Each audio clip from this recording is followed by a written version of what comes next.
Welcome and namaste today for the second interview with my very special guest, Gregor Maehle.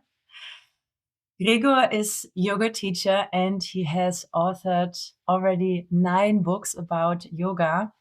And I think it's more than 4 decades now that he is practicing and experiencing yoga. And how long are you teaching it, Gregor? Thanks for having me. It's a great opportunity. Thank you. It's a great pleasure.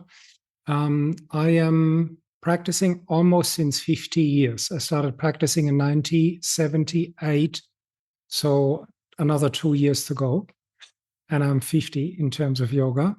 I'm teaching only since 96. So I practiced 18 years before I started teaching. Wow. So a lot of experience.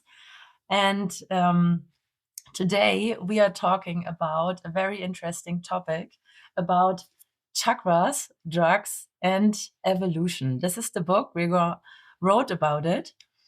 And the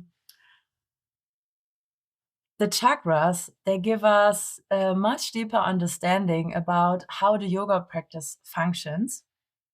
And it's amazing what effect drugs can have to that in a positive and also in a negative way. We will talk about that. And the thing that I find most interesting is how the chakras give us a map about the spiritual evolution of ourselves, but also of the whole humanity. And I'm really happy to have you here, Gregor, and that you take your time to talk about this. Thank you. So to get into the topic, can you please give us an overview about the definition? How do you define chakras, nadis, prana, and kundalini? All these words that are that come together with chakras. Okay, so let's deal with the chakras first.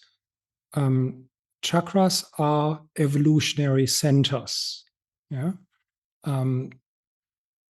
they are not in the gross body, like in our physical body, but they are in the subtle body, in the energetic body.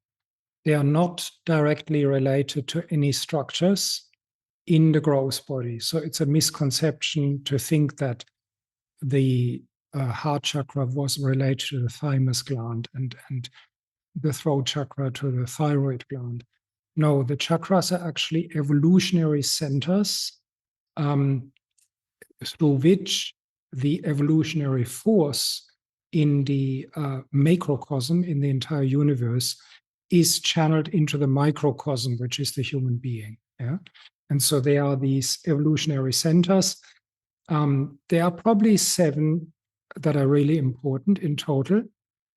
There are more, but we can reduce it to 7 to make the whole system not overly complicated. There's no advantage to expanding the number. 7 are the more main chakras. Yeah. So the reason why they are called chakras is because they are like energetic knots on the central energy channel, which in yoga is called the sushumna.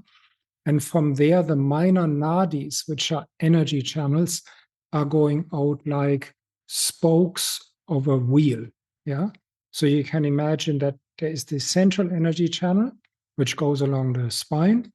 And there are like these 7 stories, you could say, where the minor nadis are coming in and coming together in like it looks like a wheel, the hub of a wheel. Yeah. So this is the chakras.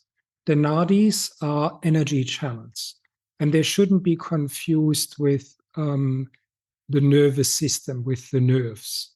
Yeah. Because the nerves obviously don't go out like the spokes of a wheel.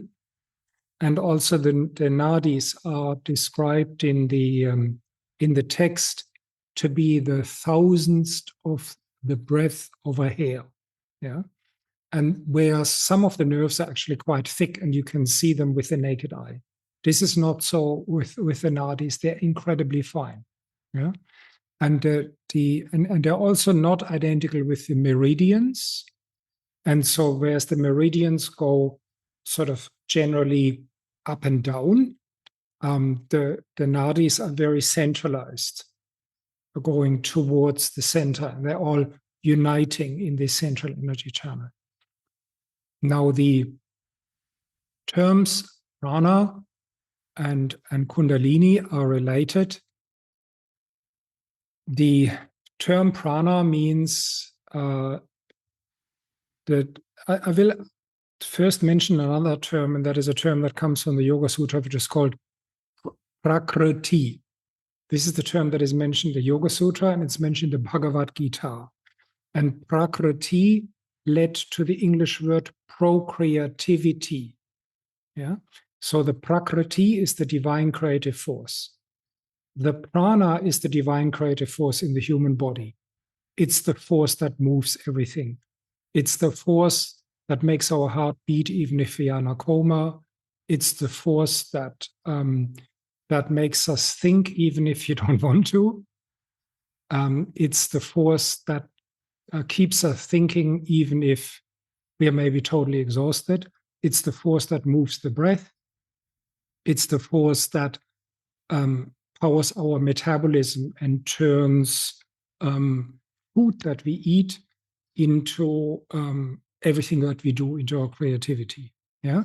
So it's called prakriti if it's in the whole cosmos. It's called prana if it's in the body, but occasionally the terms are exchanged. And the term prana is also used for the force that moves the whole cosmos.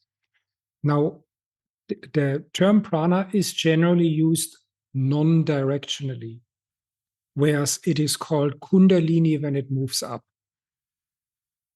Now, there is also a term how it is called when it moves down, and then it is called shakti. Yeah. So kundalini generally is the force that we have to move up through some form of willful effort. And when we move it up, the Shakti discharges into that force. The Shakti is divine grace, which will discharge into us at the point or to that extent to which we have put in the effort. Yeah, so they're interlinked, those terms. Okay, Gregor, your book is called Chakras, Drugs, and Evolution. Can you explain what you exactly mean by the term evolution then, and how the chakras relate to that? In the book there's an Indian mystic, his name is Sri Aurobindo, and he wrote a book called The Synthesis of Yoga. It's a 900-page tome. And in this book, he writes, the whole biological evolution of life on Earth, or the whole 2 billion year old long biological evolution of life on Earth is one giant act of yoga of the divine creative force. He uses the term prakriti to lift all matter and life to the state of divine consciousness. Yeah. So it is very important to understand that our most important mystics did recognize evolution, that evolution was going on. Yeah. So when we think about evolution as mystics, we recognize that there is an evolutionary force that we could call a spiritual evolutionary force that powers the natural evolution. So what we see as natural evolution, this journey of going from amoebas to us and hopefully further, is powered by a spiritual force. So I don't see a discrepancy between talking about evolution in a Darwinian sense recognizing that species have morphed, and the fact that there is a force behind it that expresses itself as that. So when I'm talking about evolution, I talk about it as both spiritual evolution and natural evolution, or biological evolution. We should probably say biological evolution. And especially now, at this junction where humanity is now, in the 21st century, we see that there has been reignited this rivalry of great powers, this chessboard in international geopolitics. Yeah? And so that is because humanity is struggling to spiritually evolve. In fact, Sri Aurobindo said that humanity has not spiritually evolved in the last 3,000 years. Yeah. Now, the fascinating thing about the chakras, and that is where it is so important to not fall this for this modern misconception that the base chakra has something to do with grounding, the throat chakra has something to do with communication. In a very, very basic sense, that is correct. But the chakras are a map which lays out the past biological evolution and our future evolution. That's why it is so important to recognize and to understand this map. Can you talk a little bit more about the evolution that humanity already made and Yes. where we are now? Okay. So the most important thing is to realize that in the 1960s there was a the triune brain theory was developed that recognized that the brain is a three-tiered structure. Yeah. So we have at the base this brain stem, or the reptile brain, and on top of that was placed the limbic brain, the mammalian brain. Yeah. And on top of that was placed the neocortex, which is the primate brain. And now, while when the theory came out, it was a little bit simplistic. It was sort of like like each function is dealt with one of the three centers. Of course, today we know that they are like intricately interlinked. Yeah. So, like if something is processed in one center, that usually will lead to some repercussions in the other. So it's not that they are completely segregated.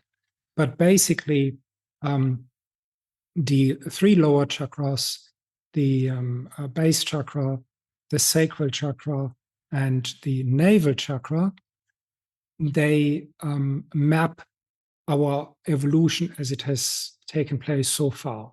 Yeah, which means the base chakra led us all the way from the amoeba, the single cell organism, to the reptilian stage. So we could call that survival chakra. Yeah, these organisms deal mainly with survival. And then the next chakra, the sacral chakra, enabled mammalian societal structures, yeah, like pods of whales and elephants, packs of wolves, prides of lions, and herds of bison. They often have a very so they don't experience themselves as mere individuals, but they form a pre-stage of what we call a tribe in anthropology. Now, with the so-called power chakra, which in the Yoga Sutra is called the navel chakra, we have then for the first time more complex structures, such as monkey groups of monkeys. Yeah, they're much more complex social interactions, and then human tribes and kingdoms. So that's the evolution so far. And you could say that the last few thousand years we were trying to activate the heart chakra, which I call the Jesus Christ, Mahatma Gandhi, Martin Luther King chakra. And it's very interesting to notice that we killed all of those three. Yeah. Because it's a huge provocation for us if somebody dares to demonstrate how we could be. Yeah. And so please note now, it's sort of interesting what happens internationally, but the Olympic Games, the Winter Olympics just happened. Please note that, for example, in the Olympics, they're always pitched against against one another in competition. Yeah. And people look at the medals table like you want your own country to buy high up. And if your country gets more gold medals, you feel good. It's sort of like the same as at school or at kindy, you're taught to run faster than the others. And when you outdo them or get better grades, you feel better. Yeah. Whereas the teachers of the heart chakra have all taught break down the boundaries between us and form an us. That's the challenge of the heart chakra. And of course, before we master that as a collective, we can't go on. We can't evolve further. So the moment when we reach the heart chakra, does it mean that we identify ourselves as one humanity? Yes. So what happens when the heart chakra opens, the classical experience is that you will experience every other human being as an embodiment of divine love. And the incentive to hate them, the incentive to compete with them, the incentive to wrong them in any way or to retaliate is taken away. It's just that you have run out of that side of your personage, has run out of fuel. And what ends is the so-called othering. Yeah. Please notice that, for example, when we look at certain political movements at the moment, they are happening in all countries, they are the others. They threaten our identity. Yeah. And often these politicians suggest, give me sweeping powers and I will rescue them from the threat of other. Yeah. Whereas when the heart chakra opens, it's always us. You see the humanity in these so-called others. And you refuse to be drawn into this game of competition and ambition. Gregor, can you give some clues how we can check in which chakra we are now in this moment living, or where are we thinking, or what are the qualities of the chakras 1 till 4? So what is the good thing about the chakras, and what can happen when it's sorry for my English, but I'm sure you mean what you know what I mean. Yeah. So what's important is that we want to come to a point where we can spontaneously place the prana in the chakra required for a particular challenge at hand. Yeah. So let's say, I'll give you an example. I've seen a video in which a mama polar bear with a small cub was attacked by a male polar bear. They are sort of like not very friendly. They're cranky bastards. The male polar bears may eat their own cubs for breakfast. Yeah. So it's not sort of like what we would consider a civilized behavior. Yeah. And so now in any other situation, she would run away if she would meet him alone. Yeah. Because he's double the weight.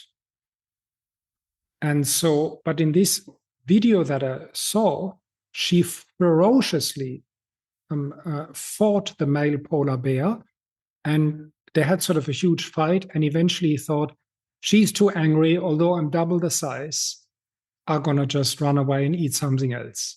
And he left. And she had succeeded in saving her cub. Yeah. by putting herself in the line of fire. It was, you don't want to attack a fully grown male polar bear. They're really dangerous and cranky. And she, being half the size, succeeded. And what made her succeed is the power of the sacral chakra. Yeah. So the sacral chakra, the limbic brain, will, or which led to the unfoldment of the limbic brain, will basically enable you to defend your offspring, your progeny, your children, and you will muster incredible energy to do so, more than you would muster in your own defense. And it will enable, it hugely increases the ability of your children to survive, yeah, or let's call them offspring, because we are talking about mammals. Humans are also mammals, but we're mainly talking about mammals here. And or I'll give you another example. It would be the survival chakra. Yeah. So this is sort of like a unfortunate example, but in the book, so it's called, in German, it's called Im Westen nichts Neues. There's a different title in English. It's All Quiet on the Western Front. Yeah, they just turned it into a movie. So in the original book, in the German book, there is a scene where the author witnesses that people had their legs blown off from landmines on the battlefield of the First World War, and they ran home on their stumps. Yeah, and survived.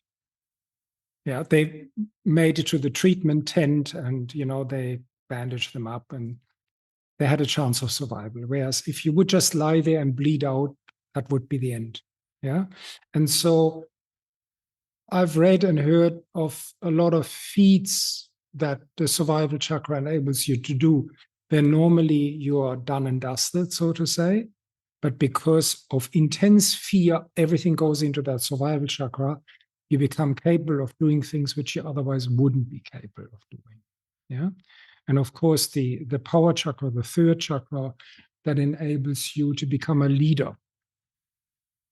Yeah, to step in front of others, to speak, to rouse them to follow your cause, to convince them. Yeah, this is all done by the power chakra. Of course, the power chakra has all chakras have negative aspects. Yeah, the power chakra, please notice that in Sanskrit it is called Manipura, but the English word manipulate comes from the Manipura. Yeah, so while Manipura actually means city of jewels, so it refers to the process of assimilation, not just food, but also money, power, friends on Facebook, whatever it is, voters. Yeah, it also has the dark side of to manipulate people. That means to pretend that you are somebody else than you actually are. Yeah, so if the main part of your energy is in one chakra, it cannot be in the others. Yeah. So even when you're spiritually very evolved, you want to have a functioning survival chakra. So it's not about going all the way up and staying up there. Then you can't survive. Yeah. And you couldn't take care of your children, for example. Yeah. Whenever you connect to your children, you want to put the money in the second chakra, in the sacral chakra. When you deal with your financial affairs, it has to be in the third chakra. Yeah, so it's more like, think about it as playing a xylophone up and down. You're not just hitting one tune the whole time. So you mean that it is good to be able to put our awareness into these different chakras, but if the awareness or the mind or the energy stays all the time in one chakra, then we cannot evolve. Yes, correct. And of course, there are so-called grantis. I don't want to go too much, but there is blockages on the central energy channel. Chakras need to be awakened. You need to break through those blockages. And the blockages are, of course, due to karma. Yeah. So our past has made us what we are. So now we need to realize, well, we want to go further than we were in the past. Like we've always done that as humans. For example, at some point we realized that women need to have equal rights. They didn't have it in the past. Yeah. And then we realized slavery is not a good idea. Everybody needs to be on an equal level. And so you could say that human evolution, whether it is individual or whether it is the society, always means that we have to liberate ourselves from the ghosts of the past that hold us back. So now I'm curious, Gregor, what do the upper chakras stand for? Okay. When we come to the heart chakra and upwards. Yes. So, the fifth chakra, the throat chakra, is basically the chakra of the shaman, of the sacred warrior. Yeah. So the sacred warrior is a person that understands. It is a person who will always return the biotope in which they live, to a state of balance. Yeah. And so therefore it is a person who has, in my language, recognized that the entire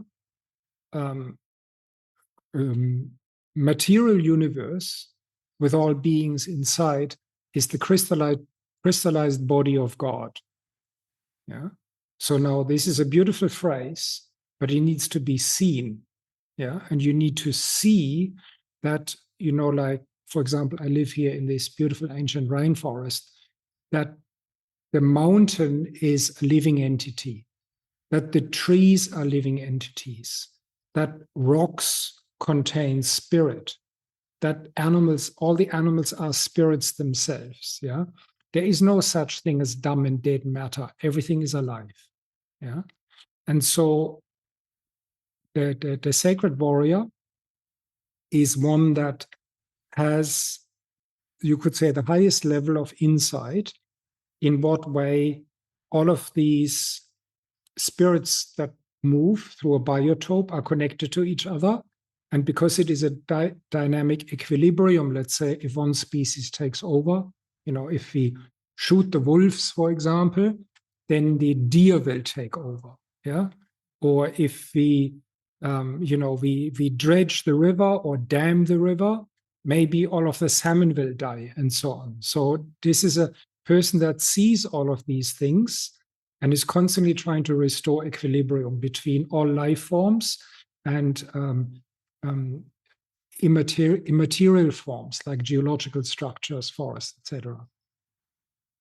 So this is the fifth chakra. This is the Vishuddha, it's called. And then the sixth chakra will give us, whereas the fifth chakra enables us to see that the whole world is sacred. You know how the indigenous people talk about sacred sites. Yeah. So, for example, even when you go to India or Japan, you will often see that they will put a shrine at a place where they think the divine is the strongest. In Japan, it's called the kami. The spirits are the strongest. Yeah. And so they will build a small shrine there. And when you walk past, you stop and you offer a quick prayer before you move on to honor the spirit of that place. Yeah. Something like in German we call Kraftorte. Ja, genau. Okay. Genau so. Yeah. And of course, in ancient German culture, both in the Celtic culture and the Germanic culture, that was very much known. For example, the Germanic tribes would meet in the forests, usually around an Odin's oak. Yeah, they were oak trees that were several hundred years old, and that is, of course, also in India and in Japan. It's everywhere honored that if a tree lives for hundreds of years, that's always a Kraftort, a place of power. Yeah.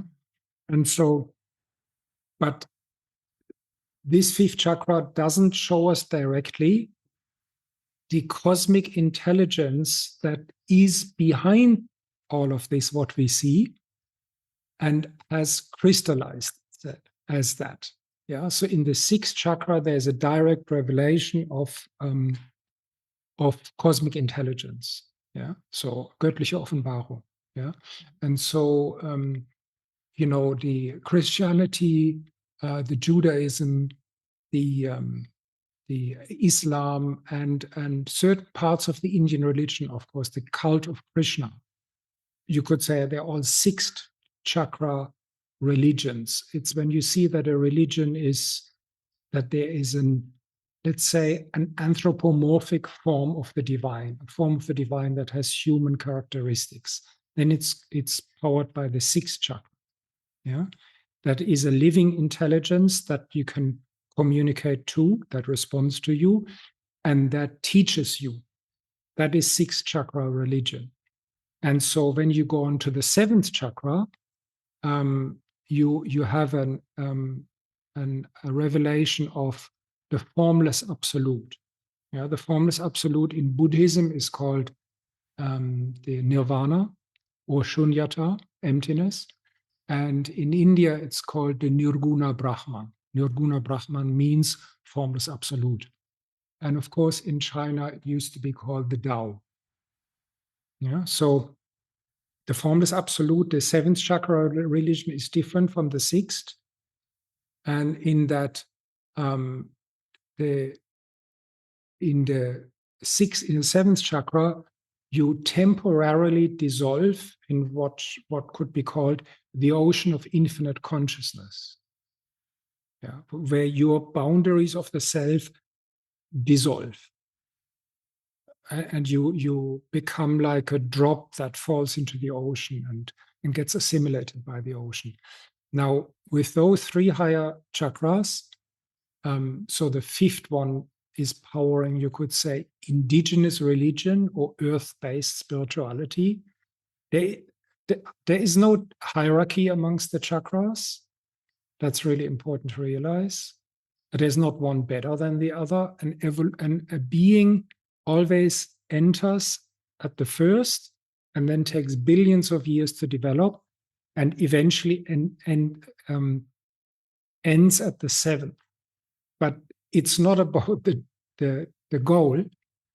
Yeah, it's not about everybody getting as quickly into nirvana as possible and the last one switches the light off. But it is about the journey, how you get there. Yeah, because the divine embodies itself as life, matter, and all beings. So the entire cosmos, where all beings in it, is the ecstatic, creative process of the divine expressing itself. Yeah. So while ultimately, after trillions of years, we're all going to end up at the end point, what matters is what we do in our billion year of evolution. I'm saying billions and trillions because, let's say, billions of years, there's trillions of embodiments because some of them are, of course, very short. Like a worm or mosquito might only live for a very short time. Yeah, but each being will live for billions and billions of years. Important is what we do in that time, in how we channel the divine and let the divine enact itself through us. Thank you for this profound explanation, Gregor. If I get it right, so the lower three chakras are for our material existence, for our material life, and the upper three chakras are for our spiritual life, for spiritual insights. And the heart chakra is something in the middle that maybe helps us to go back and forth or switch between these different worlds, let's say it like this. And we as a humanity, not one individual, that might differ, but as humanity, we are standing pretty much in the third chakra and need to go up to the fourth chakra. So what do you think, what does it need to get there, to make this process going? So there is a divine creative force, the Prakriti. We have talked about it already. which works through us without us being conscious uh, of its workings. Yeah, like while I'm conscious of it now, I have no recognition how it got me from being an amoeba over 4 billion years to where I am today. I have no recognition, but this thing was behind me, pushing me all the time. And it pushes every living being to evolving. Yeah. And so most of the time, it drags us into the future, kicking and screaming. We don't want to. Yeah. Because it's not always, it takes us out of our comfort zone. Like, for example, Jesus Christ taught that Jesus Christ said, before you go and place an offering on the altar, or do not go and place an offering on the altar when you still have a grudge against your brother in your heart. Go and make peace with your brother first, and then place the offering. Because if you place an offering and holding a grudge against your brother, you will defile the altar. Yeah. And so Jesus also recognized, because he was a teacher of the heart chakra, that we cannot forgive ourselves unless we have forgiven all of our trespassers, everybody who has done something against us. And that a lot of people just don't want to do that. Yeah, so it is a difficult process to spiritually evolve, because we have to let go of our evolutionary past. And we have been there for a long time, and we're comfortable there. So it's forgiveness. Forgiveness is the key. That is one of the keys. I just chose that as an example. Yeah. A really, really important thing is what we call in India sadhana. Sadhana means spiritual practice and discipline. And most people don't want to do spiritual practice and discipline. Yeah. They hope that they just spontaneously awaken, and that maybe some guru touches them, takes away their karma, and raises their kundalini without them having to do anything. Or they maybe just want to take a pill and suddenly awaken. All of these so-called instant enlightenment approaches are, of course, very, very popular, because nobody wants to work for it. Yeah, and sadhana is, one of my teachers said that sadhana is the time that we disengage with the world, take time to sit alone and with God. Yes, exactly. Whatever the individual sadhana is, but yes, just to disconnect from the world. Absolutely. And of course, most of us are brought up, well, why should I do and practice sadhana? Like asana, pranayama, meditation, kriyas, bhakti, jnana, whatever it is, that's all sadhana. Yeah. Why should I do that if I could make some money in between? Or let me just post constantly on social media to get more likes, or fill in whatever tickles your fancy. But basically, it's this strange belief that the world can't function unless we are fully switched on. Yeah. So sadhana is sort of like, okay, I'm ready to accept that the world is completely fine without me participating in it for a couple of hours. I'll take off now for a few hours and do my sadhana. I would like to switch now to the topic of drugs. Yes. Which I first found really surprising when I saw the title of the book, but it also made me very curious. And before we start, I would like to know, Gregor, how did you get knowledge about the topic of drugs? Now, in regards to how I came to drugs, I was 15 years old when I attracted a mentor. And that mentor gave me a huge list of books that he wanted me to read. I was interested in mysticism. And so he gave me this long list, and I ended up reading the Tibetan Book of the Dead, the Yoga Sutra, the Bhagavad Gita, the Dhammapada, the Tao Te Ching, the Vijnana Bhairava Tantra, Gurdjieff's Beelzebub's Tales for his grandson, and also all of the classics of mysticism when I was 15 to 16 years old. And when I was 16 years old, that mentor said to me, okay, you have read everything and you have an understanding of the magnitude of the work ahead. Now, the methods that they used back then are outdated or too slow. We have something faster now. And he gave me a large bottle of LSD, liquid acid. Yeah, I didn't have an idea of what it was. And he said, okay, this is called LSD. It's a meditation device. And you just take it. And he taught me how to dose it because it was a very large amount. And I didn't really know. Of course, after he had given it to me, I started reading up on it, So I thought, oh, it's very interesting. Anyway, I finished that bottle in 1.5 years. Is that right? Was it 1.5 years? Anyway, so I took LSD about 150 times. And at increasingly higher doses, my final doses were very high. And so after some time, I lost contact with that mentor. He disappeared out of my life. And I wanted to have some more LSD, and then went obviously on the black market. And the people on the black market, they sold other substances as well. So I thought, oh yeah, I want to know how they are. And I tried them all out. And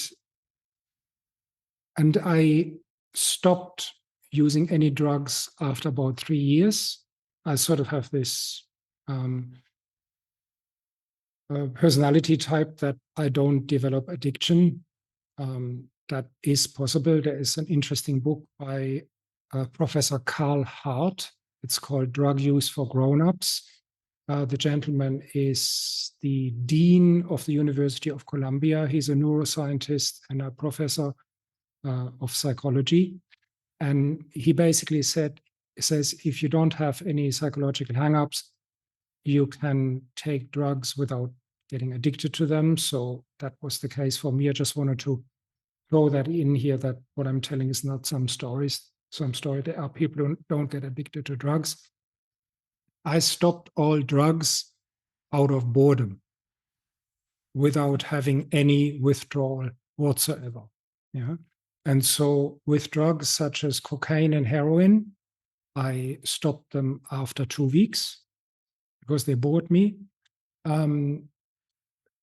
Ecstasy took me a bit longer, and hashish, marijuana took me about 1.5 years to get bored of. LSD lasted the longest. I found that most interesting. But even LSD, after 3 years, I decided that I have experienced very interesting things. And I should say, I had also 40 so-called horror trips of bone-crushing intensity. They were terrible. Yeah. And so not everything is nice when you take drugs. Yeah. But after about 3 years, I came to the conclusion, and the fact that it took me 3 years it doesn't shine a good light on my personality. I'm a slow learner. But after 3 years, I finally had to admit that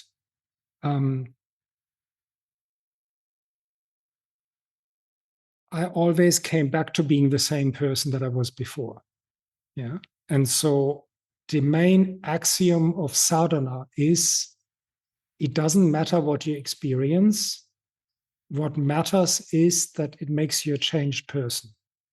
Of course, a better person, like a more loving, supportive, genuine, caring, honest person. And all of these experiences didn't do that to me. Yeah. So I came back, and after I had seen interesting things, don't want to glorify it too much, I was met by the same Gregor who had not grown. Yeah. And so I think that the main problem with drugs, or one of the main problems, is that people are kidding themselves in how far they're actually evolving. Yeah.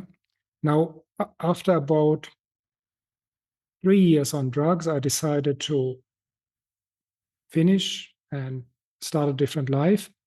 And I went to India. I arrived in India when I was about 20 years old. So there were a couple of some time in between where I experimented with sadhana without drugs, like yoga, meditation, various forms of jnana, raja yoga. When I was 20 years, I came to India, and I spent the next 15 years traveling to India every year, because I came to the conclusion I need help with that. And but of course, gurus are not necessarily safer than drugs. Yeah, and this is one of the reasons why, or one of the reasons only, why a lot of people are interested to drugs, because yeah, if you join some form of cult or movement, it can also backfire. And then if you do sadhana, what sadhana do you do? Yeah, it's difficult to find a good teacher. So I can understand that people still are drawn to drugs. Can you talk a little bit more? Well, first, thank you for this very personal insight. It shows that, I think it shows that wherever you come from, you can still change your life. Well, I think 3 years on drugs and all these different drugs that can make a lot to a person. So can you talk a little bit more about your experiences with those drugs and how you relate them to the chakras? Yes, so the opiates will all trigger the survival chakra. And so that is heroin, opium, morphine, fentanyl, OxyContin, and they will all trigger the survival chakra. And the problem is that they pull prana out of the higher chakras and then make it more difficult to have spiritual experiences after that. Yeah. So the terminology that I use is that they're burning your spiritual antennae. Yeah. So I was absolutely amazed after only 2 weeks of heroin consumption. I smoked it. Was that it took me about 1.5 years to clear my subtle body of these blockages and have profound spiritual experiences. Yeah.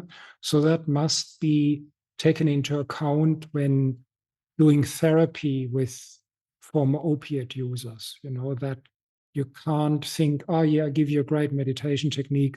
You can't expect that they will have spiritual experiences quickly, because these drugs are extremely powerful. They hold down your prana.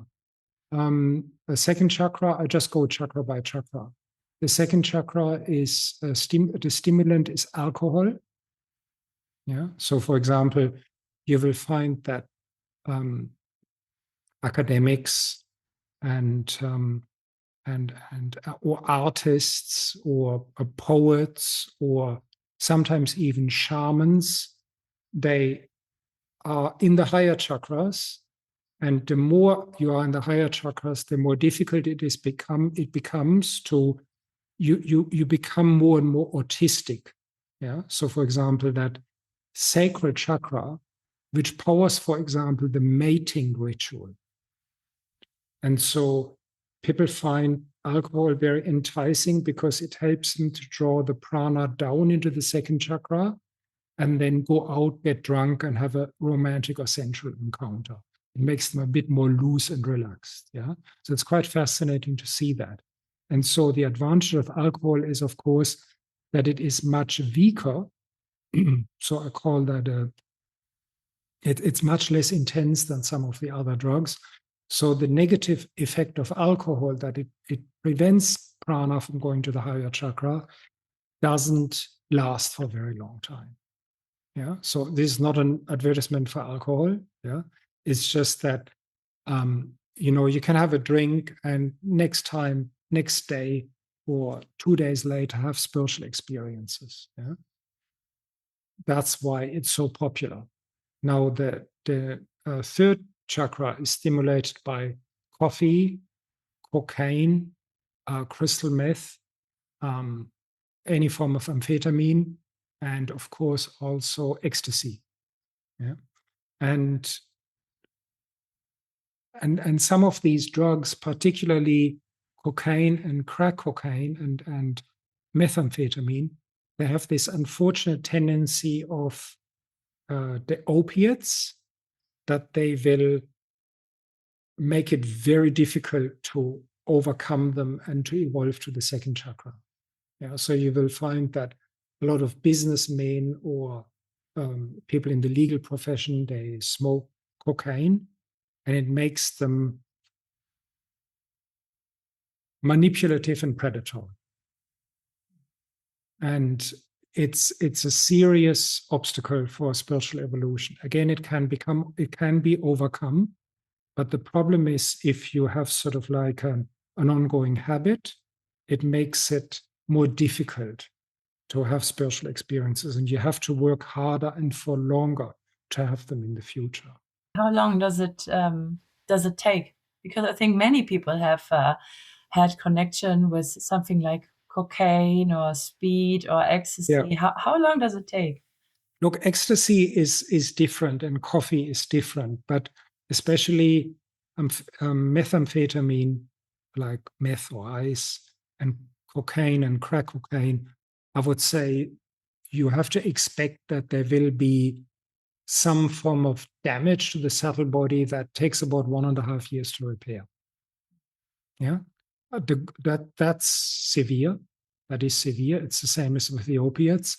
But the good news is it can be repaired. It's not that you have damaged yourself for the rest of your life. So the only advice that I can give, get off it as quickly as possible and start sadhana. Yeah. Now, the coffee is an exception in that regard. It does what the other drugs do, but it does it only for a very short time frame.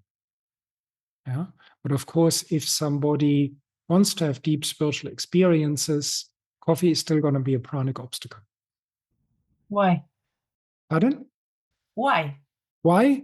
Because it sucks the prana down into the third chakra, and it keeps it there for, well, at least 6 hours. At least. But if you drink coffee every day, it's cumulative. Yeah. So you would have to do your deep meditation in the morning before you drink coffee.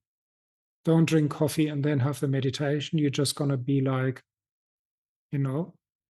be interested in, oh, let's make more money. Let's post more on Facebook, oh, let's have a go through my emails, blah, blah, blah. Like a task achiever. Whereas you don't want to be a task achiever in your meditation. You want to be totally receptive to some divine influx. Yeah. So, but the good thing about coffee is that it does this pranic blockage only for a short time. It's probably a bit different with each individual, but I would say maybe 6 or 8 hours. But like a lot of people, they still get sleep disturbances 10, 12 hours afterwards, although they drank coffee in daytime, and have anxiety in the night. That shows that some of these effects are still after the 6-hour period. Yeah. And of course, people react individually also. Yeah. Okay, so that was coffee and speed. And unfortunately, we don't have a drug for the most important chakra, the sixth, the heart chakra. There's none. Yeah. That's interesting. Yeah, it's very interesting. Yeah. And please notice, of course, that is the axial chakra, the central one, the fourth of the seven. And, as a mystic, you try to, if there's nothing to do, you base yourself in the heart chakra. Why? Because from that center, from that axial chakra, you can get fast to any of the others. Whereas from the base chakra, it's a long way up to go to the seventh. And from the seventh, it's a long way down to the base chakra if you have to suddenly fight for your survival. So heart chakra is the ideal chakra to base yourself at times when no particular task is required. Yeah, there's no job for it. I don't know how it is in Australia or other countries. In Germany, we have this trend of cacao ceremonies. Many people and yogis do these cacao ceremonies, and the shamans or yoga teachers who do this cacao ceremony, they say that cacao is the drug, if you want to call it like this, that brings you easier to the heart chakra.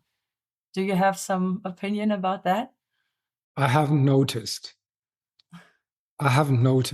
Yeah. So, of course, I like cacao and of course, I like chocolate. Everybody likes it. And in the cacao, there is a substance which is called anandamide. Yeah. Mm-hmm.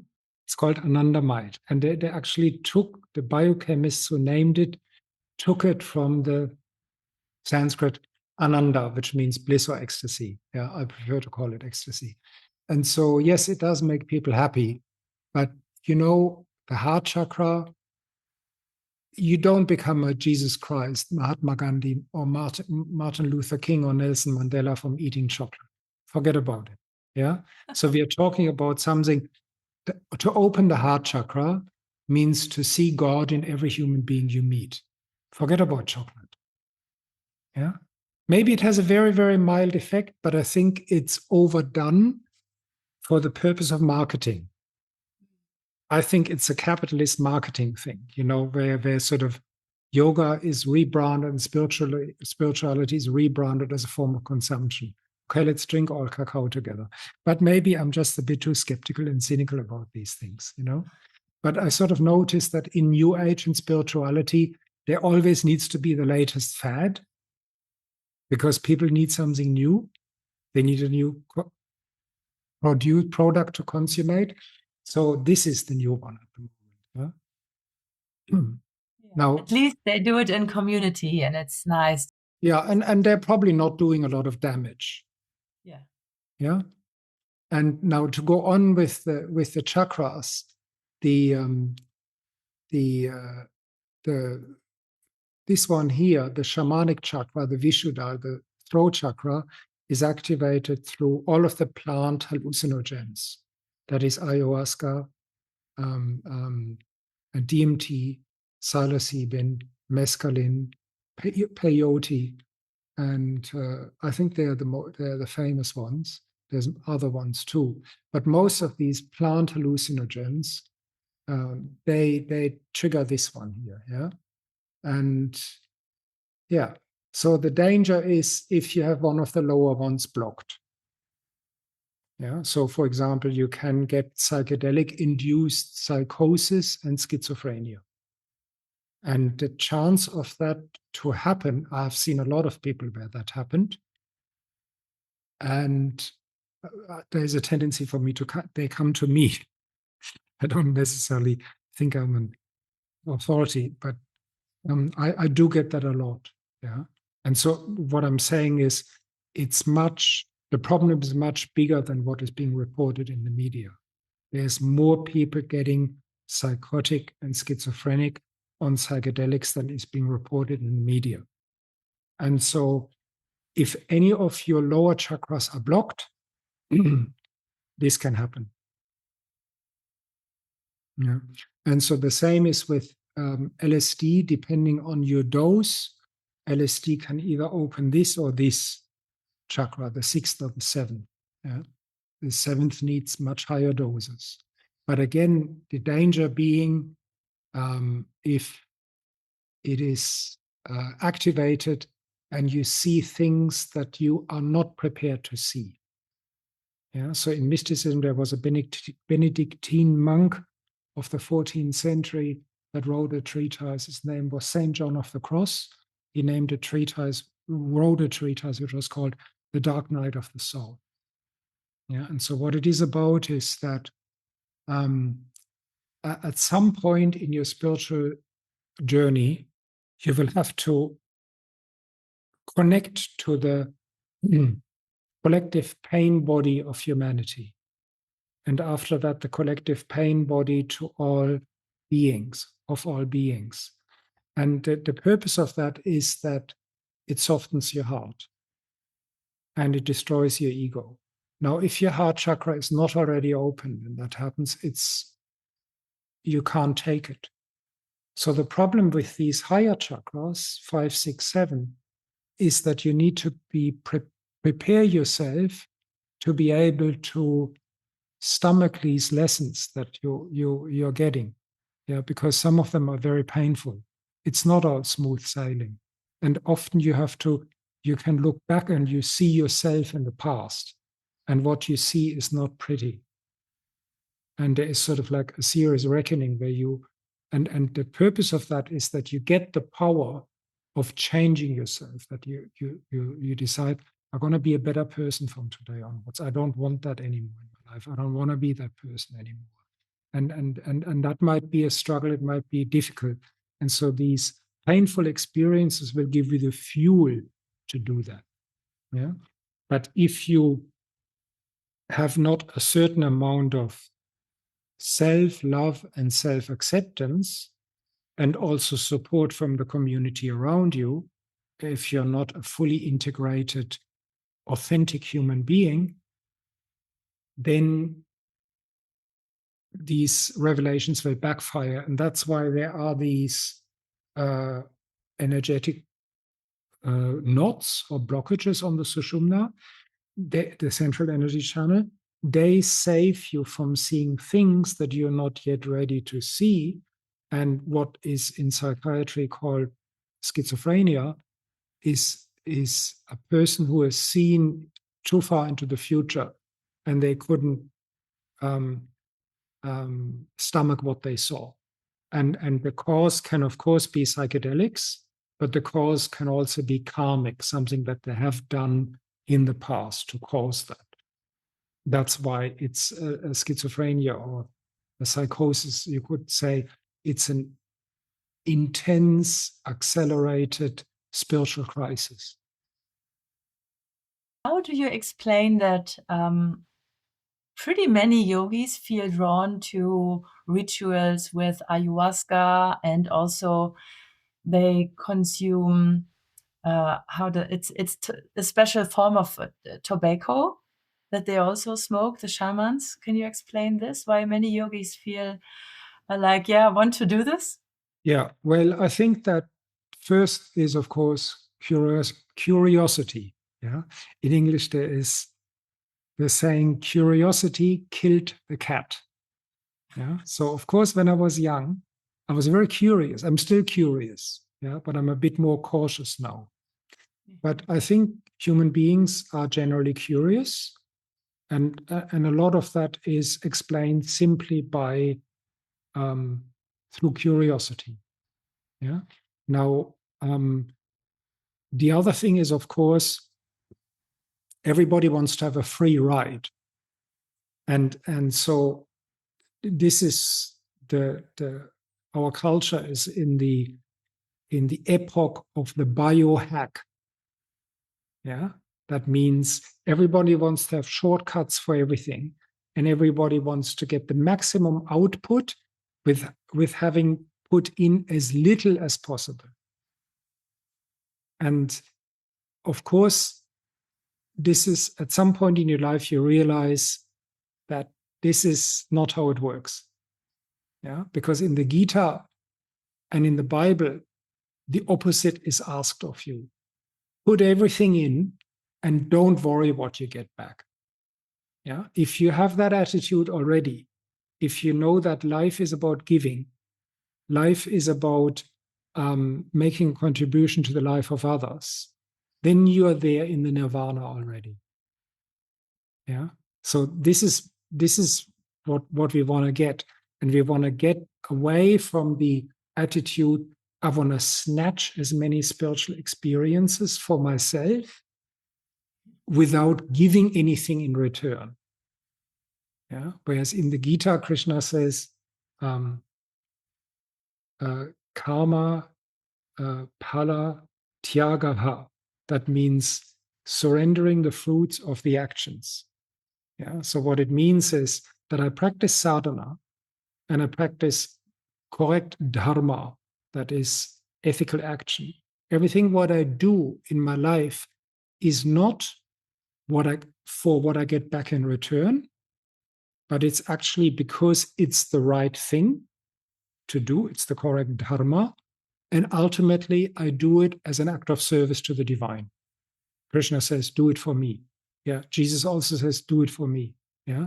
And so that's the problem with this whole biohack culture. It's a culture of taking, of snatching. Yeah. So you could say it just follows the playbook of white colonialism to the dot. Yeah. So, but it may be something that some people have to go through. Hopefully, they're still okay when they come out and haven't taken too much damage. They've taken it on the chin, and then they can still go to sadhana. So my message would be, with sadhana, I want to encourage everybody. I have gone through sadhana. I've experienced everything and more that I've experienced through drugs. Yeah, I've taken handfuls of LSD when I was a teenager. I've experienced that and more through sadhana. The thing is only, it took a while. First, I had to unwork all of the damage and also let go of the attitude that I'm entitled to something for nothing in return. Yeah, I had to learn, okay, forget about all of that. This is about me giving selflessly. And I don't ask for the return. I don't ask when it comes. It will come eventually. But the best thing is to get rid of that snatching, wanting to receive, wanting to get attitude. Yeah. Now, you can get absolutely everything through sadhana. That is a combination of asana, pranayama, meditation techniques, kriyas, bhakti, jnana. Ideally, you wrap them all into one. Practice all of them. Well, of course, you're not going to start tomorrow with practicing all of that. Start with one. Then whenever you feel ready, take another one. Whenever you're ready, take another one. This is what I did. I usually took on one other sadhana, an extra sadhana, on average, maybe every 2 to 10 years. And then the results will come. And the results will go much, much further, much, much further than with any amount of LSD, DMT, ayahuasca, and psilocybin, especially those classical four. Yeah, you will get much, much further with sadhana. And so the main difference is also it changes you as a person, and it will make you humble. Because there was a huge study that they did. I've quoted it in my book, Chakras, Drugs, and Evolution, where psychologists did a study between mystics that achieved some form of state through drugs and mystics that did it through sadhana. And I said, it sounds quite similar, but the difference is the one in humility. That's the one. Yeah. It's usually that people who get there through drugs or have drug experiences, they will generally come from entitlement rather than through humility. Whereas if you do sadhana, you know you're entitled to absolutely nothing. But you have to be very grateful for whatever you get. Yeah, that's the difference. And so now the reason why I suggest much prefer sadhana over drugs is A, it's legal. B, it's for free. You don't have to go to the drug dealer.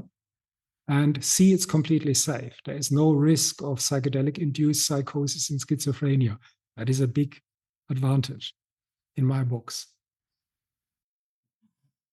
Thank you, Gregor. I think this is a perfect finish word, if I can say it in English like this. Ein perfektes Schlusswort. Thank you so much for taking your time and making these profound explanations. Yeah. If you are more interested in chakras, drugs, and evolution, here is the book again. I hope you can see it. I will link everything you need to know to find the book and to find Gregor and his webpage, his seminars, and everything below the video. And if you got something out of it, please like it and share it with your friends, other yoga people, or people you think they would like it. Thank you so much for watching. Thank you so much for having me. Thank you. It was a great pleasure. Thanks for having me. Namaste.